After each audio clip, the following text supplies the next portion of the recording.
balita. Mula sa bulwagang pambalitaan ng UNTV, si Rosalie Cos. Magandang tanghali, ito ang Balita Weekend Edition. Narito ang mga headlines.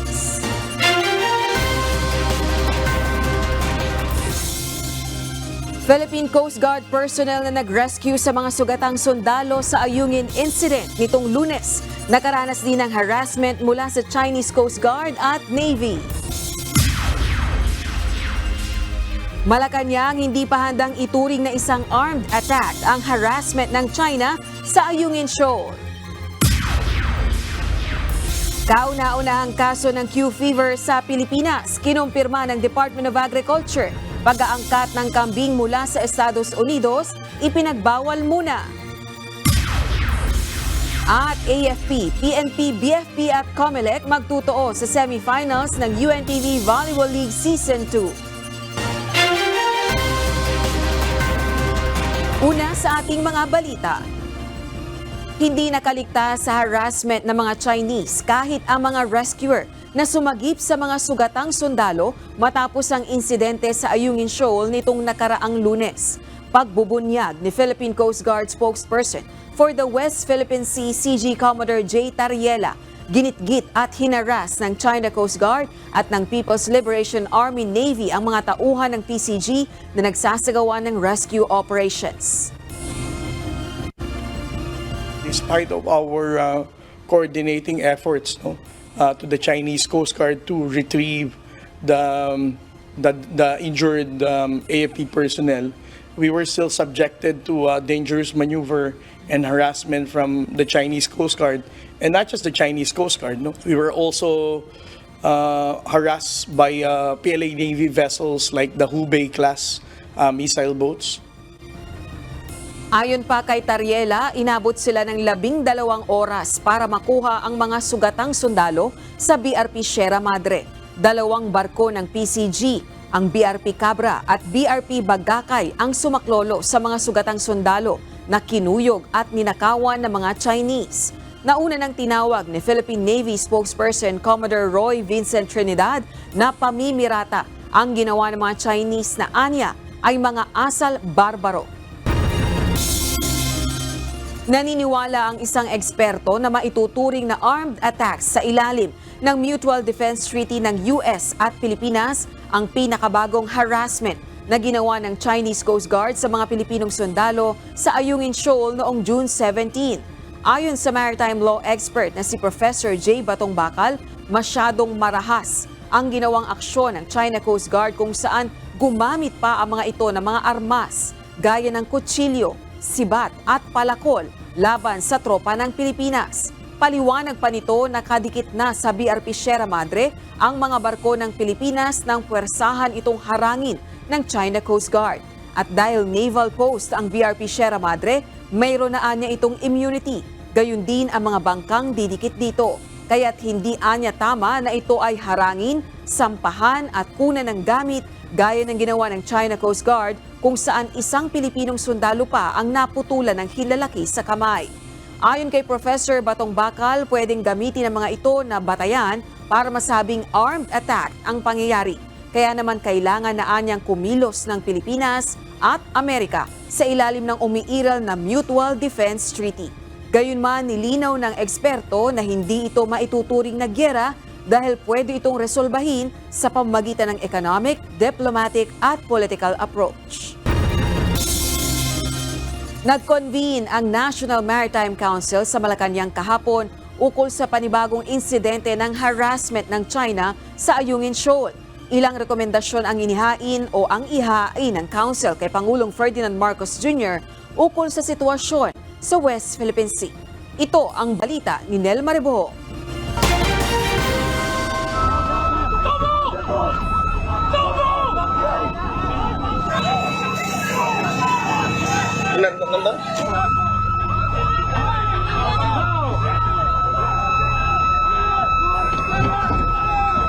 Hindi ikinokonsidera ng Maritime Council ang pag-invoke sa Mutual Defense Treaty o MDT. Ito ang inihayag ni Presidential Assistant on Maritime Affairs Secretary Andres Centino matapos ang pagpupulong sa Malacanang kahapon. Ayon kay Secretary Centino, hindi ito ikinonsidera sa naganap na pagpupulong ng National Maritime Council.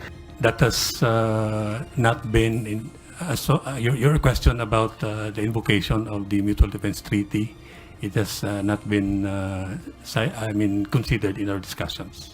Sa kabila nito, ayon kay Secretary Centino, nababahala sila sa nangyaring insidente sa Aurora Mission sa Yungin Shoal kung saan isang Navy ang naputulan ng daliri dahil sa pangharas ng China.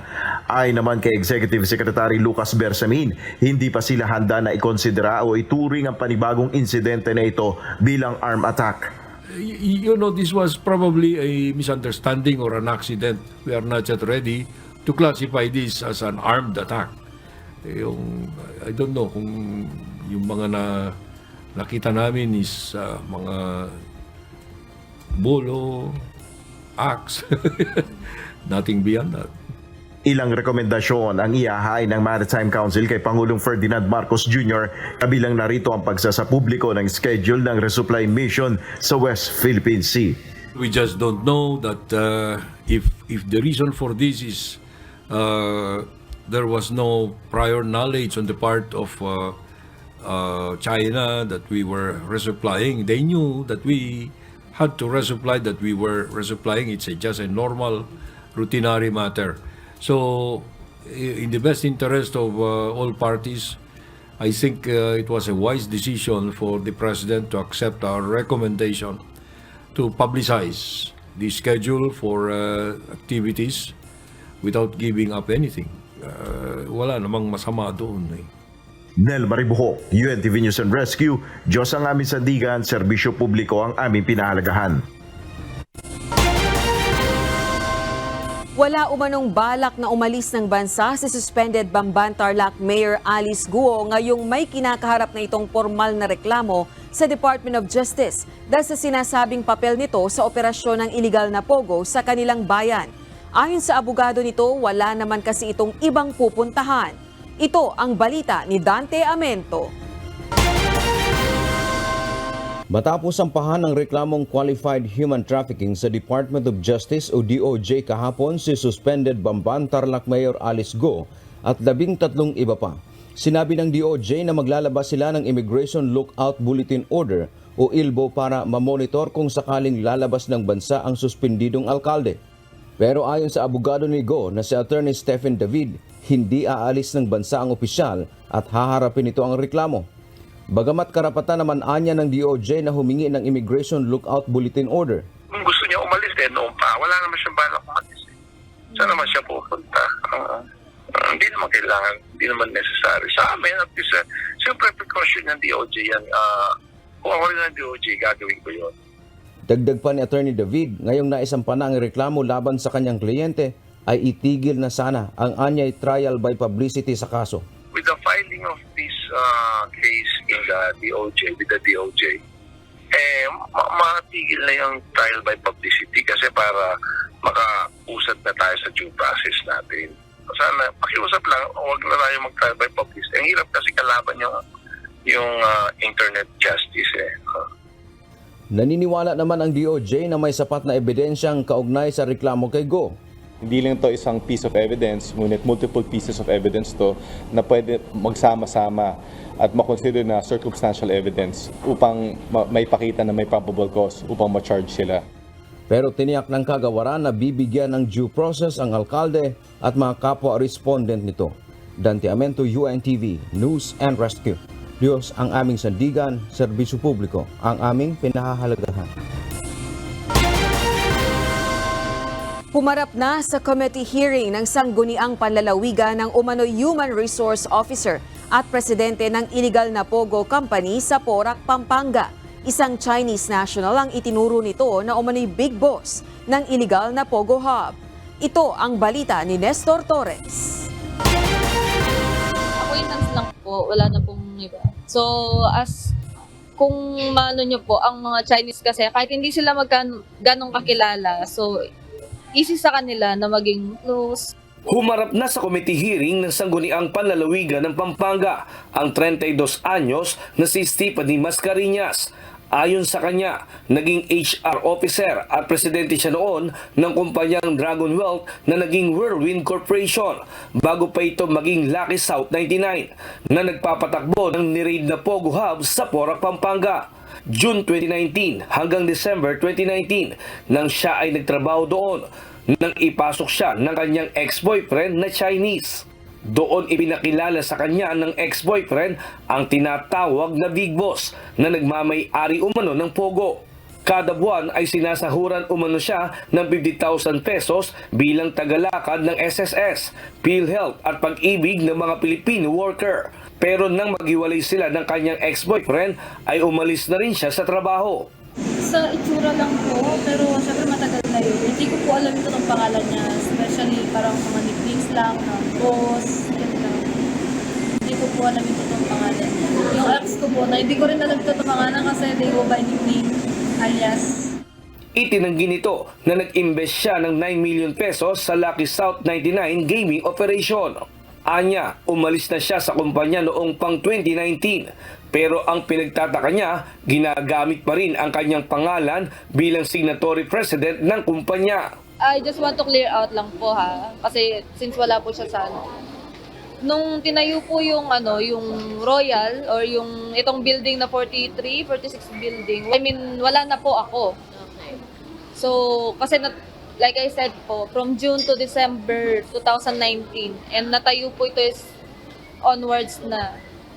So, yun po. And, sinabi ko po yung sa Smart kanina kasi, para, for the record po, continuous po kasi ako nakaka-receive ng billing statement ng Smart na, syempre, compared to regular billings na like 1,000, 2,000, 3,000, it's more expensive kasi, like 100,000, 300. So, syempre ba siya shock ka kasi ilang years na nawala ako sa company and I think I received more than 50 billings from Smart na sa akin nakabill yung and to my address.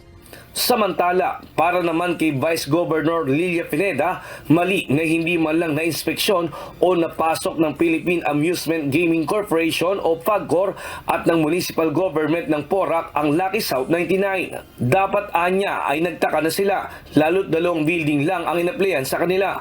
Pero sa loob pala nito ay 46 na building ang may operasyon ng Pogo. Dagdag pa rin ang ginawa ng PLDT na isa sa internet provider pero hindi man lang kwestiyon kung saan ginagamit at sino-sino ang gagamit ng internet. Dapat rin anya na kwestiyon ng PELCO at ng Angeles Electric Corporation ang 12 million pesos na monthly bill sa nasabing illegal Pogo na hindi biro ang halaga. Kasi kailangan identify ng PAGCOR kung ilan lang bang computer ang dapat mong ilagay. Kailangan ba ng cellphone? Kailangan ba ng mga camera? Kailangan ba nito? Kasi pag hindi mo ina-identify ito, hindi nila in-inventaryo yung mga gadget, mga equipment na ginagamit nitong POGO operation, magkakaroon nga ng illegal activities kasi libre sila eh. Independent sila na maglagay eh. Samantala, sa record naman ng Bureau of Immigration, mula nang mag-operate ang nasabing illegal Pogo sa Porac, nasa 883 ang nabigyan nila ng visa sa nasabing Pogo Hub. Sa tala naman ng DSWD, nasa 157 foreigners at 50 Filipino workers ang natagpuan sa South Lucky 99 nang magsagawa ng operasyon ang Presidential Anti-Organized Crime Commission o PAOK. Sa ngayon, ongoing ang ginagawa ng provincial government na house-to-house inspection upang matukoy kung may mga illegal na Pogo pang nag-ooperate sa probinsya. Nestor Torres, UNTV News and Rescue. Diyos ang aming sandigan, serbisyo publiko ang aming pinahahalagahan. Hindi pa rin lusot si Vice President Sara Duterte at required pa ring dumalo sa budget deliberations ng Department of Education o DepEd ayon sa isang makabayan bloc lawmaker. Samantala, may suhestyon naman ang isang kongresista sa mga posibleng pumalit sa nabakanteng posisyon ni VP Sara bilang kalihim ng DepEd. Ito ang balita. Required pa ring dumalo sa isasagawang budget deliberations ng Kongreso para sa Department of Education o DepEd si Vice President Sara Duterte ayon sa isang Makabayan Bloc lawmaker. Ito ay kahit nagbitiw na ito bilang kalihim ng kagawaran.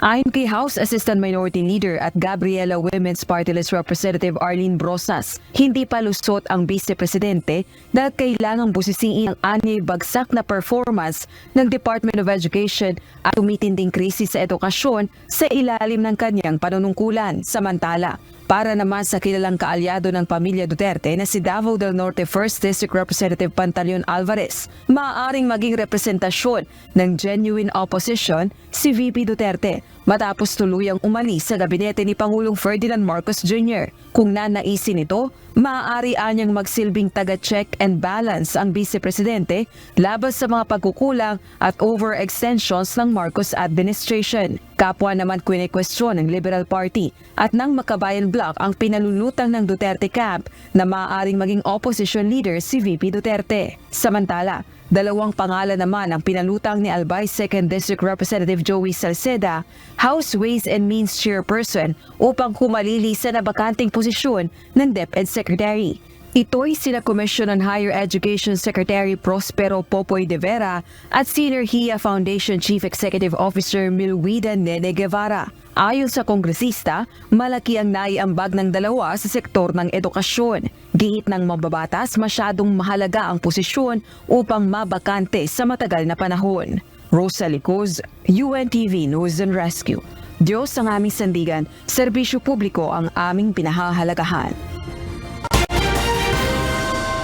Walang plano si dating Vice President Leni Robredo na kumandidato sa pagkasenador sa darating na 2025 midterm elections. Ayon sa dating Vice Presidente, desidido na siyang tumakbo bilang mayor ng Naga City sa susunod na halalan. Anya, nagpaalam na siya sa Partido Liberal at sinabing hindi na talaga siya magsesenador. Sa opisyal na pahayag ng Liberal Party, sinabi nito na nirerespeto nila ang desisyon ni Leni Robredo na wag nang tumakbong senador. Gayunman, handa pa rin ng LP na suportahan ang mga plano at hangarin ni Robredo.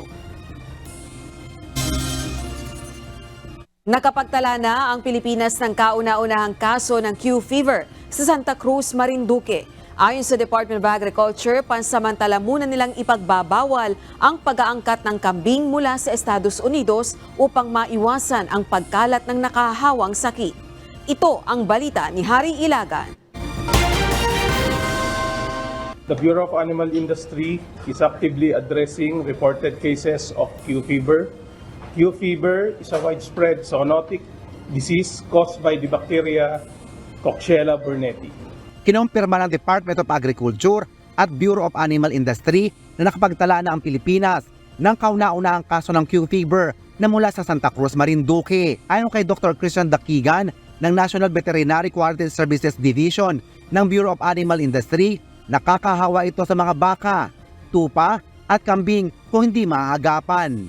Ang mga nahawang hayop hindi nagpapakita ng mga palatandaan ng sakit na maaring maipasa sa tao sa pamamagitan ng ihi, dumi at gatas ng kambing. Maaring mahawang mga tao sa pamamagitan ng paglanghap sa kontaminadong alikabok na may ihi, dumi na galing sa may sakit na hayop. Kalimitan sa sintomas nito ay lagnat, trangkaso at panginginig ng katawan. At kung hindi maaagapan, posibleng humantong sa komplikasyon sa atay at sakit sa puso. Ayon pa kay Dr. Daquigan, nasa higit 5 dosenang kambing na ang isinailalim nila sa kaling upang hindi na kumalat pa ang nakakahawang sakit. Infected goats have been depopulated and tracing of potentially infected animals are ongoing to prevent the spread of Q fever. Ayon naman kay Department of Agriculture Assistant Secretary Agnel de Besa, patuloy ang surveillance at monitoring ng DA at BAI sa mga apektadong lugar upang matukoy agad kung may tatalang bagong kaso ng Q fever. Kailangan pa ng confirmatory test through polychain reaction or RT-PCR. Lumabas yun June 19 and another confirmatory test dahil ito yung unang pagkakataon kaya kailangan natin gawin itong series of tests. So June 20 yung final confirmatory test, another PCR test na lumabas na positive yung mga samples. Ayon sa Department of Agriculture, pansamantala muna nilang pagbabawal ang pag-aangkat ng kambing mula sa US upang maiwasan ang pagkalat ng nakakahawang sakit. Nakipagtulungan na din ang DA at BAI sa local government unit ng Marinduque para mabigyan ng impormasyon ang kanilang nasasakupan hinggil sa nakakahawang sakit. Haring Ilagan, UNTV, News and Rescue, Diyos ang aming sandigan, serbisyo publiko ang aming pinahalagahan.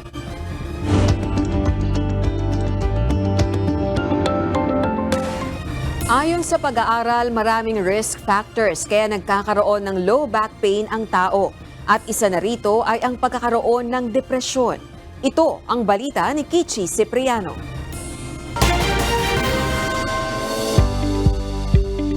Ang low back pain ay karaniwang nararanasan ng marami sa atin, lalo na kung palagi ka nakaupo. Kaya't napakahalaga ng kamalayan ukol dito upang matukoy kung ano ang mga dapat gawin kapag ito ay nararanasan. 4 out of 5 people get back pain at some point in time in their lives. So marami po sa atin talaga magkakaroon ng low back pain. Ang sistela nga lang po, kailangan natin malaman kung ano po doon yung kailangan na talagang dalhin sa doktor at ano yung hindi na dapat dalhin sa doktor. Bukod sa edad, mga bisyo at pagkakaroon ng sobrang timbang, maaari ring makaranas ang tao ng low back pain dahil sa maling paraan ng pagbubuhat. But people who are obese, people who smoke, people who are also in the extremes of it, yung masyadong matatanda na po, tapos may binuhat sila na mabigat, pwede pong magkaroon ng low back pain. Kasi may tamang paraan ng pagbubuhat po kahit na mabigat po yan.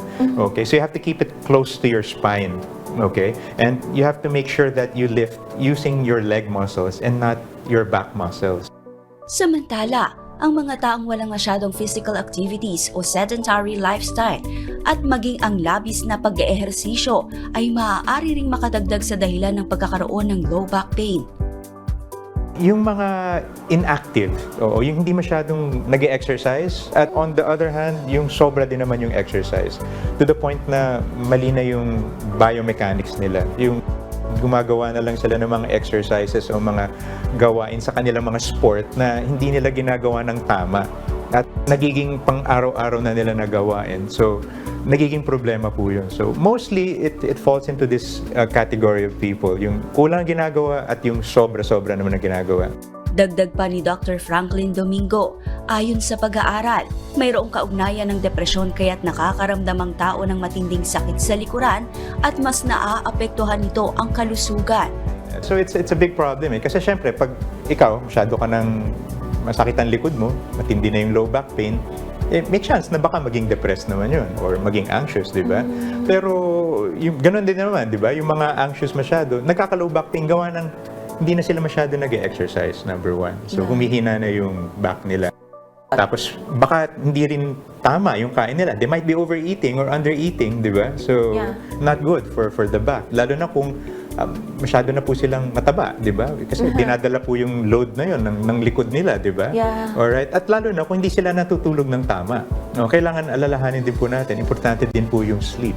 You have to sleep, a good night's sleep para makapag-rest and recover din po tayo para yung mga injuries na nakuha natin during the day na kaya natin i-heal, magagawa po ng ating katawan. At para sa iba pang impormasyon ukol sa low back pain, inaanyayahan namin kayong manood ng programang Doctors on TV ngayong linggo, alas 7 ng umaga. Dito lang sa UNTV. Kichi Cipriano, UNTV News and Rescue. Diyos ang aming sandigan, serbisyo publiko ang aming pinahalagahan. Abiso sa mga motorista, muli na namang tataas ang presyo ng langis sa susunod na linggo. Sa inisyal na pagtaya ng oil industry players, maaaring tumaas ng 1 peso and 70 centavos hanggang 1 peso and 90 centavos ang presyo ng kada litro ng diesel, habang nasa piso at 10 sentimos hanggang piso at 30 sentimos naman ang inaasahang dagdag sa presyo ng gasolina. Sa Lunes, iaanunsyo ng mga kumpanya ng langis ang final price adjustment na ipatutupad sa araw ng Martes, June 25. Posibleng sabayan ulit ng protesta ng transport group na Manibela ang nakatakdang State of the Nation Address ni Pangulong Ferdinand Marcos Jr. sa susunod na buwan.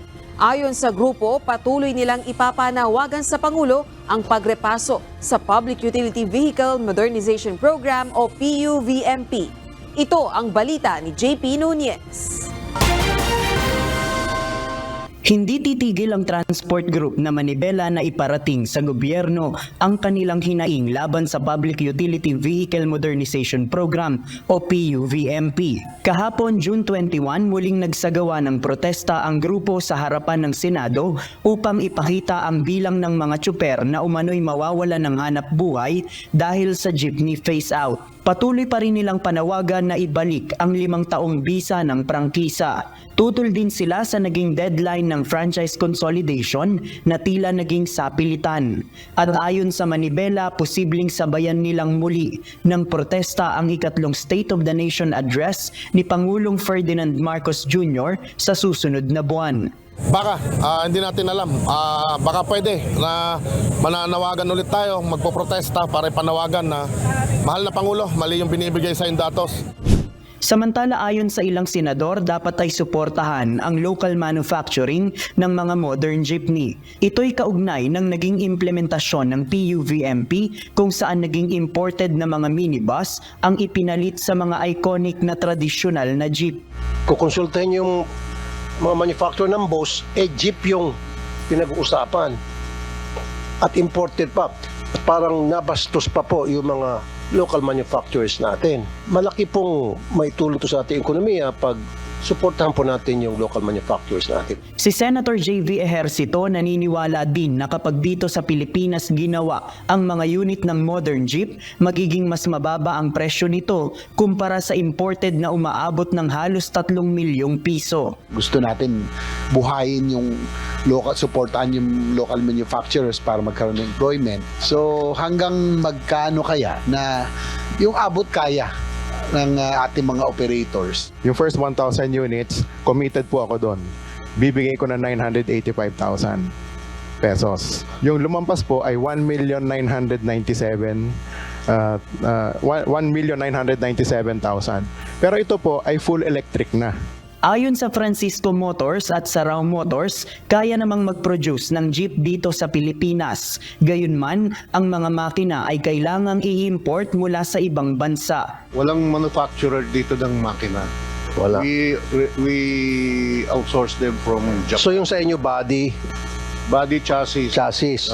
Yung mechanical parts and engine, sa labas na lahat yan. Wala po kaming programa yung sinasabi niyo po na tutulong sa local manufacturers. Siguro po pwede nating imbitahan taga DTI po kasi meron po silang programa doon, yung DTI, that will help the local manufacturers. Samantala ayon sa Francisco Motors, ang Euro 4 engine na nakalagay sa mga modern jeep na ipinapalit sa mga tradisyonal na jeep ay basura na din sa ibang bansa. Ipinaliwanag naman ng LTFRB na dinatnan na lang nila mula sa dating administrasyon ang itinakdang standard sa ipapalit na modern jeep. Ang Euro 4 engine ay obsolete na sa mga ibang bansa.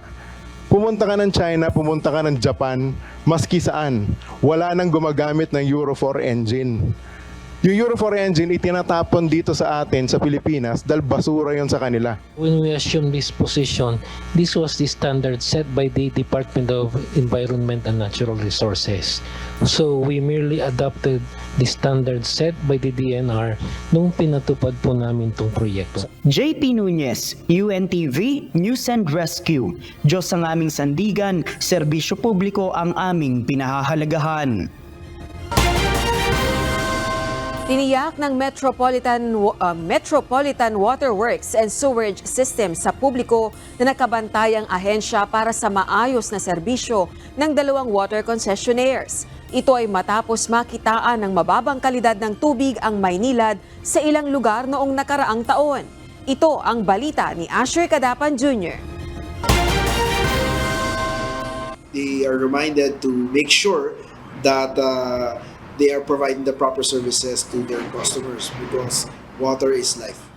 Nagpaalala ang Metropolitan Water Works and Sewerage System o MWSS sa 2 water concessionaires tungkol sa kanilang obligasyon na magbigay ng maayos na serbisyo sa mga consumer.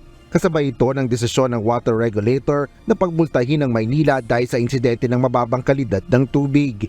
Ayon kay MWSS Chief Regulator Patrick T., batay ito sa water sampling na kanilang isinagawa noong December 2023 kung saan apektado ang 14 na barangay sa Caloocan City.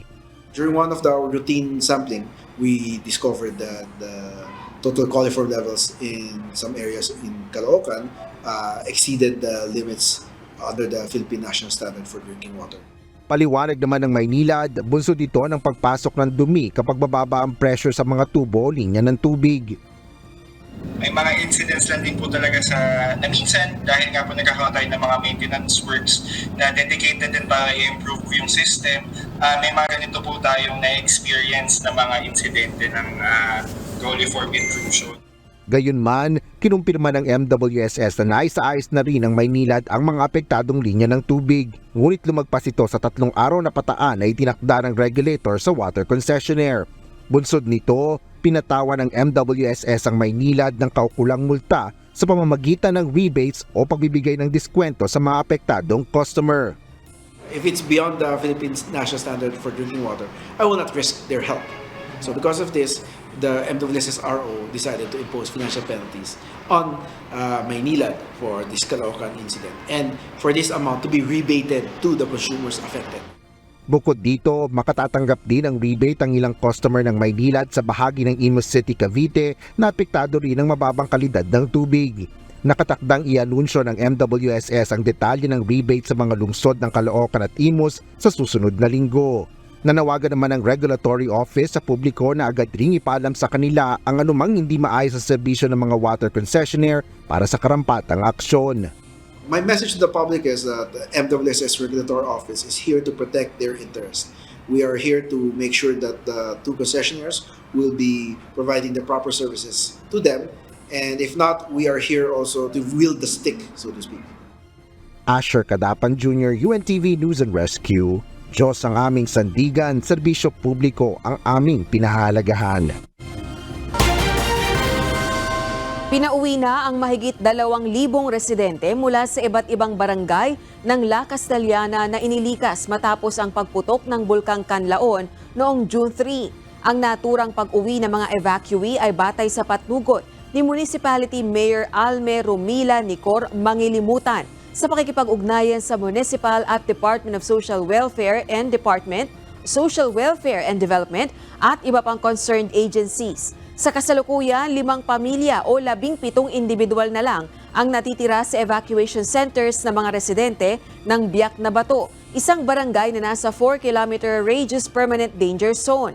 Ayon sa FIVOX, nananatiling nasa alert level 2 ang Bulkang Canlaon kaya mahigpit pa ring ipinagbabawal ang paglapit o pagpasok sa itinuturing na permanent danger zone dahil sa banta ng biglaang pagputok.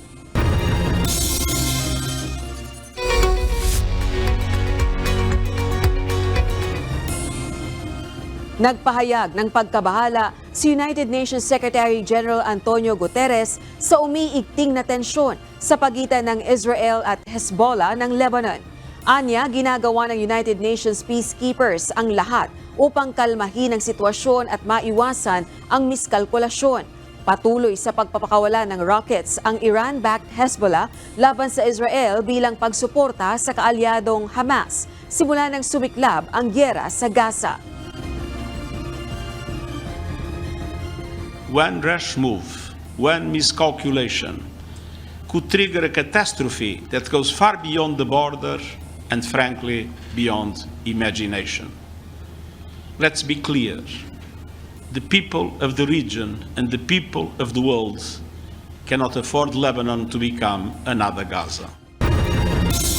Nasawi ang isang volunteer firefighter sa pag-apula ng wildfire na pinatindi ng bugso ng hangin sa southern Greece. Nasugatan ng 55 taong gulang na bombero sa sunog sa Ilya Peloponnese Peninsula at binawian ng buhay sa ospital.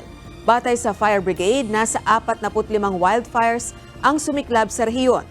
Araw ng Biyernes, June 21. Karaniwan ang wildfires sa Greece, subalit nagbabala ang mga otoridad sa tumitinding panganib dahil sa tuyong kondisyon, malakas na hangin at temperaturang umaabot sa 40 degrees Celsius. Ginawaran ng prison sentences ng isang Swiss court ang 4 na miyembro ng pamilya na pinakamayamang pamilya sa United Kingdom. Buso nito ng pananamantala sa kanilang staff na galing ng India upang magtrabaho sa kanilang Geneva villa. Guilty sa exploitation at illegal employment sina Prakash at Kamal Hinduja. Gayun din ang anak nitong si Ajay at asawang si Namrata. Nasa 4 hanggang 4.5 taon ang prison sentence sa kanila ng korte. Acquitted naman ang mga ito sa human trafficking charges.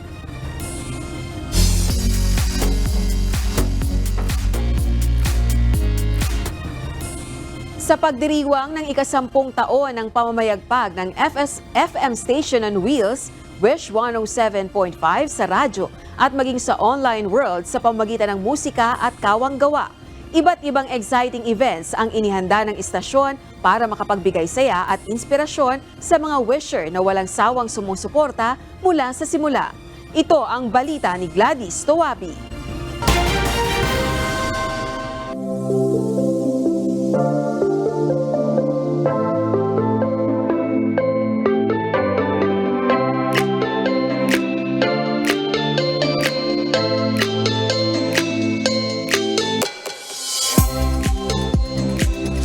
Tuloy ang Wish 107.5 sa pagsisikap nitong dalhin ang original Filipino music o OPM sa global scene at walang tigil na makapagbigay entertainment sa mga wisher.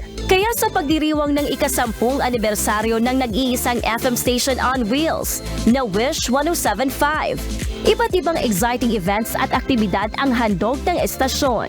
Una sa listahan ay ang inabangan ng marami, ang ginanap na 9th Wish Music Awards sa Smart Araneta Coliseum, kung saan binigyang pagkilala ang iba't ibang music artist dahil sa kanilang natatanging galing at ambag sa industriya.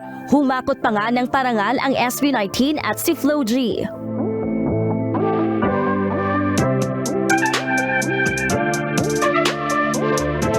Sino ang makakalimot sa matagumpay na paglulunsad ng Wish 107.5 bus sa South Korea nitong Hunyo? Sa pag-arangkada nito sa Land in the Morning Come, nangangahulugan itong isang panibagong pintuan na binuksan para maipakilala pa ang OPM sa mas malawak na audience. At ngayon, isang panibagong tagumpay ang muling naabot ng Wish 107.5 na kanilang iniaalay at naisibahagi sa mga wisher na walang sawang sumuporta mula sa simula. Ang Wish 107.5 ay minsan pang kinilala bilang FM Radio Station of the Year sa katatapos lang na The Golden Laurel The Batangas Province Media Awards na ginanap sa Lyceum of the Philippines University, Batangas. Ang naturang parangal ay lalo pang nagbigay inspirasyon sa istasyon na lalo pang pagbutihan at ipagpatuloy ang kanilang nasimulan, kung saan kaakibat ang musika at kawang-gawa. Mula sa pamunuan ng Wish FM 107.5 sa pangunguna ni Kuya Daniel Razon, kami po ay lubos na nagpapasalamat sa bumubuo ng Golden Laurel, the Batangas Province Media Awards sa isang pagkilala na naman na kanila pong ibinigay sa Wish FM 107.5 as the FM Radio Station of the Year. At ito po ay magsisilbing inspirasyon para sa ating lahat at kasama po namin dito ang lahat ng wishers sa kanila pong suporta, walang sawang pagsubaybay po, hindi lamang sa lahat ng programa ng Wish, kasama rin po ang lahat ng mga activities, events po na ginagawa ng Wish. Sa parehong awarding ceremony noong nakaraang taon, ginawaran din ang estasyon bilang FM Radio Station of the Year.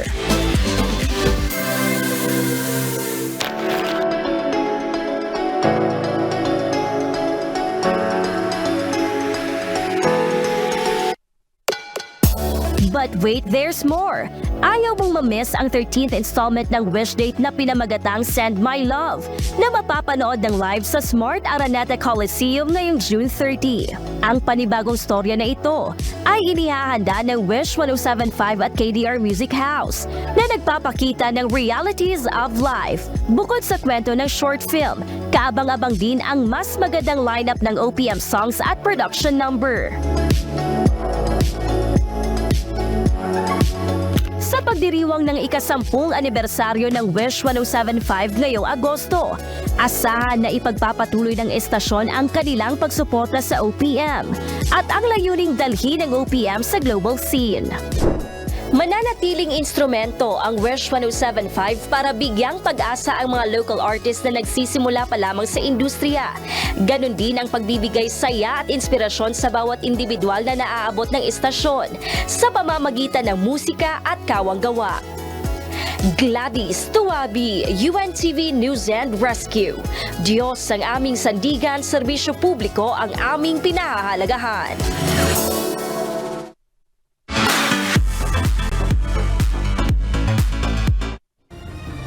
Pinangunahan ni Pangulong Ferdinand Marcos Jr. ang send-off sa mga Pilipinong atleta na lalahok sa Paris Olympics sa susunod na buwan. Tiniyak din ng Pangulo ang suporta sa mga atletang Pilipino. Ito ang balita ni Bernard Dadis. Iwagayway ang bandila ng Pilipinas. Ito ang mensahe ni Pangulong Ferdinand Marcos Jr. sa mga Pilipinong atleta na sasabak sa 2024 Paris Olympics sa July 26. Ayon sa Pangulo, bukod sa pag-asa at pangarap, bitbit rin ng mga ito ang bandila ng bansa at ang suporta at paniniwala ng mamamayan na mapagtatagumpayan nila ang laban. As you step onto the global stage, hold our flag high and show the world what a Filipino is made of. We believe in you, we are proud of you, and we will be with you every step of this remarkable journey. Sinabi ni PBBM na dapating magsilbing inspirasyon sa mga ito ang nakamit ng Filipino athletes na nagdala ng karangalan sa bansa noong nakaraang 2020 Tokyo Olympics. Their successes were not personal victories only for themselves. They were a triumph for every single Filipino, especially young Filipinos who dared to dream of reaching such great heights, who dared to believe that they could achieve what could have been considered as impossible. Sa huli, tiniyak ng Pangulo na patuloy ang pagsisikap ng pamahalaan upang mapangalagaan at malinang pananghusto ang mga manlalarong Pilipino upang maihanda sila sa hinaharap. We continue to rehabilitate our major sports facilities such as the Rizal Memorial Sports Complex, the Phil Sports Complex, to give our youth a fitting stage to improve and to showcase their talents. And presently, we are finishing the National Academy of Sports System in Tarlac and the Philippine Sports Training Center in Bataan to train, to hone, and to develop present and aspiring athletes for future competitions. Nakatakdang umalis ang buong Philippine team ngayong araw patungong France para sa isang buwan pang training bago ang aktwal na kompetisyon. Bernard Dadis, UNTV News and Rescue. Diyos ang aming sandigan, serbisyo publiko ang aming pinangalagahan.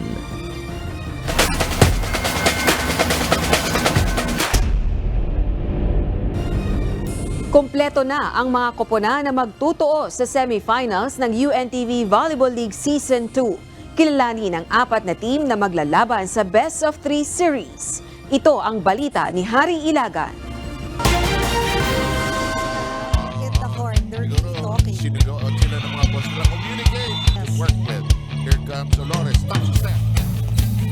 Mula sa 8 koponan ng iba't ibang sakay ng pamahalaan, 4 na team na lamang ang natitira para magtuo sa semifinals ng UNTV Volleyball League Season 2. Ito ay ang defending champion AP Lady Gunner, PNP Lady Patrollers, BFP Lady Firefighters at ang rookie team na Comelec Suffragettes. Nais makamit ng AP ang back-to-back championship ngayong Season 2. Kaya naman kahit hawak nila ngayon ang top spot na may record na 12 wins at 2 losses ay magpakakampante ng koponan ni Coach Miriam Go. Papanoorin namin yung mga dati nilang games, kung paano sila maglaro, kung paano saan yung butas nila, saan namin sila matatalo. Mas madali namin sila matatalo. Kasi sa PNP, ang pinractice namin kung ano yung ginagalaw nila eh. So same din, sa Comelec, ganun din. Nice naman ng Lady Patrollers na mapulido pa ng kanilang gameplay para mapalakas pa ang kanilang arsenal. Tuloy-tuloy lang sila sa pag-ensayo. Marami kaming i-correct sa laro namin ngayon. Medyo adjust po kami. Yung receiving nila at saka marami kaming error ngayon. Nakita ko sa statistician ko, marami talaga ang error receive. Magsisimula ng bakbakan para sa Best of 3 series sa semifinals ng UVL Season 2. Bukas, Linggo, June 23, 2024 sa Papua Arena, Manila. First game sa agupaan ng AFP Lady Gunner laban sa Comelec Suffragettes alas 12 ng tanghali. Susundan naman ito ng paghaharap ng PNP Lady Patrollers kontra BFP Lady Firefighters alas 2 ng hapon. Live itong mapapanood sa social media account ng UNTV News and Rescue at UNTV Sports. Hari Ilagan, UNTV, News and Rescue, Diyos ang aming sandigan, serbisyo publiko ang aming pinahalagahan.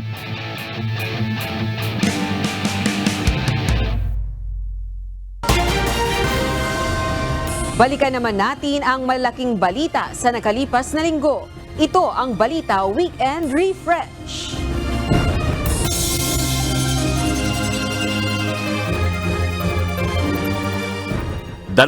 Isang Pinoy seafarers na sakay ng MV Tutor na inatake ng Houthi rebels sa Red Sea noong June 12, nakauwi na ng Pilipinas. Pilipinong kapitan ng barkong MV Tutor isinalaysay ang karanasan sa pag-atake ng Houthi rebels. Sobrang bilis ng pangyayari, malaki po yung butas ng barko sa engine side. 10 minutes, wala pang 10 minutes, napuno na yung makina namin. Ganoon po kabilis. Ilang sundalong Pilipino nasaktan dahil sa panibagong harassment ng Chinese Coast Guard sa rotation and resupply mission ng Pilipinas sa Ayungin Shoal. Panghuhuli sa mga papasok sa Exclusive Economic Zone hindi dapat gayahin ng Pilipinas ayon sa International Affairs Analyst. We cannot stoop down to the level of China by violating the United Nations Convention of the Law of the Sea. And the second question there, of course, second issue there is we have the capacity to do so. Dating Pangulong Rodrigo Duterte nilinaw na hindi sila galit kay Pangulong Ferdinand Marcos Jr. Pagpapairal ng demokrasya sa Pilipinas, iginiit ni Davao City Mayor Baste Duterte. Bamban Tarlac Mayor Alice Guo nagpadala ng sulat kay Executive Secretary Lucas Bersamin. Patas na investigasyon sa mga kinakaharap na kontrobersya, hiniling sa Presidential Anti-Organized Crime Commission. It's simply a letter addressed to the Executive Secretary as the chairman of the PAOCC, just expressing the mayor's intention that she is one with the commission to uncover the truth and for justice to prevail. 8 tauhan ng Philippine Navy na nasa resupply mission para sa BRP Sierra Madre sa Ayungin Shoal nasaktan sa harassment ng Chinese vessels. Isa sa mga sundalo naputulan pa ng daliri. Labis na paggamit ng pwersa ng China, kinundena. Well, it's really an escalation on the part of the Chinese. Based sa mga statements na nababasa ko, like for example, there was attempt for boarding, there was of course effort to tow the vessel. Nawawalang Filipino seafarer mula sa MV Tutor na inatake ng Houthi rebels. Patay na ayon sa White House. Subalit Department of Migrant Workers at Department of Foreign Affairs, hindi pa ito makumpirma. Now, a few days ago, the Houthis attacked the Liberian-flagged, Greek-owned and operated bulk cargo carrier merchant vessel Tudor, killing a crew member who hailed from the Philippines. Vice President Sara Duterte nagbitiw na sa gabinete ni Pangulong Ferdinand Marcos Jr. Mga kababayan, ang aking pagbibitiw ay hindi lula ng kahinaan, kundi dala ng tunay na malasakit para sa ating mga guro at kabataang Pilipino. Hakbang ng China laban sa resupply mission ng Armed Forces of the Philippines nitong Lunes, tinawag ng pamimirata ni AFP Chief of Staff Romeo Browner Jr. Mga ninakaw na gamit sa mga sundalong Pilipino, dapat anyang ibalik. For me, this is piracy already. No? Piracy. Because they boarded our boats illegally. They got our equipment, no? Again, parang mga pirata na po sila dun sa mga ginawa nilang actions na yan. Tinatayang 20,000 Pogo workers sa Metro Manila apektado ng panukalang Pogo ban ayon sa Department of Labor and Employment. Dole nagsasagawa na ng profiling sa mga maapektuhang trabahante ng Pogo. Humigit kumulang kung ang maapektuhan dyan ay more than mga 20,000 directly na Pinoy. No? Okay. Kampo ni Bamban Mayor Alice Go, itinanggi ang aligasyon ni Senator Sherwin Gatchalian na go-waping ang totoong pangalan ng alkalde. Sa ngayon po, hindi po namin masabi na kilala kasi in the first place, itong taong sinasabi nila is allegedly born sometime on 1980. So which makes that person 44 years old right now. Hindi po niya kilala personally yung tao na binabanggit ito. Stop! This is our territory!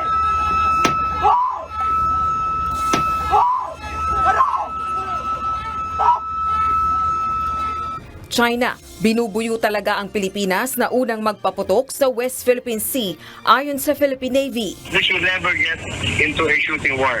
But they would like to push us to fire the first shot. Yun ang labanan yan. Understand Chinese thought. Papatol tayo sa maling paraan. Pagbitiw sa gabinete ni Vice President Sara Duterte, paghahanda umano sa 2025 elections.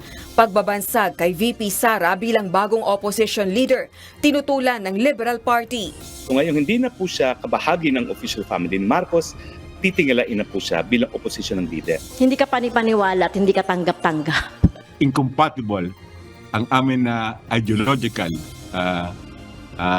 principles. Mayor Benjamin Magalong, inalok umano ng pera ng kumpanyang gustong magtayo ng Pogo sa Baguio City. Marami na akong tawag, pati sa mga kaibigan ko, pati sa mga iba't ibang mga tao. Pero hindi talaga ako pumayag niya. Kaya maghintay na lang kayo na mapalitan ako bago kayo magtayo. Kapatid ni dating Negros Oriental Congressman Arnolfo Teves Jr., inaresto ng Criminal Investigation and Detection Group dahil sa umano'y terorismo. Tatlong umano'y hacker ng government websites at ilang bangko na aresto ng National Bureau of Investigation. Ang medyo worrisome dito sa nakita namin, si AKA Illusion, yung isa sa mga hacker dito, ang nakita namin sa kanyang device through control viewing, yung mga user account credential ng mga bangko. PNB, BDO, Union Bank, even Security Bank. So nakita namin, nandoon yung credentials, password, username, even OTP, nandoon, thousands of data. 4 na barkong pandigma ng China na mataan sa kargatang sakop ng Balabac, Palawan. Naturang Chinese warships na padaan lang umano ayon sa Armed Forces of the Philippines. China, sinisi ang Pilipinas sa nangyaring engkwentro sa West Philippine Sea. 中方依法采取必要措施，维护自身主权，合法合理，专业克制，无可非议。中方将坚决维护自身的合法权益，同时敦促菲方立即停止海上的侵权挑衅，否则后果自负。 Suspended Bamban Tarlac Mayor Alice Go at 13 iba pa naharap sa reklamong qualified human trafficking sa Department of Justice. Alkalde nanindigang walang ebidensya laban sa kanya. Hindi lang ito isang piece of evidence, ngunit multiple pieces of evidence to na pwede magsama-sama at makonsider na circumstantial evidence upang may pakita na may probable cause upang ma-charge sila. At Wish 107.5 muling kinilala bilang FM Radio Station of the Year sa katatapos na The Golden Laurel na Batangas Province Media Awards.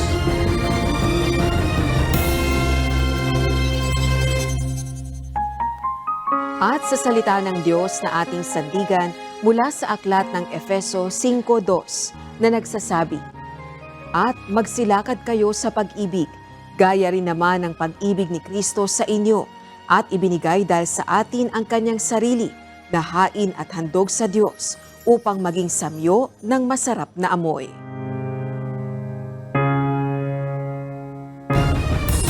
Yan ang kabuuan ng ating balitaan ngayong araw ng Sabado. Aming inilahad ng buong katapatan kung paano namin nasaksihan. Sa ngalan ni Kuya Daniel Rason, ako si Rosa Licos. At dito sa UNTV, Diyos ang aming sandigan, serbisyo publiko ang aming pinahahalagahan. Magandang hapon.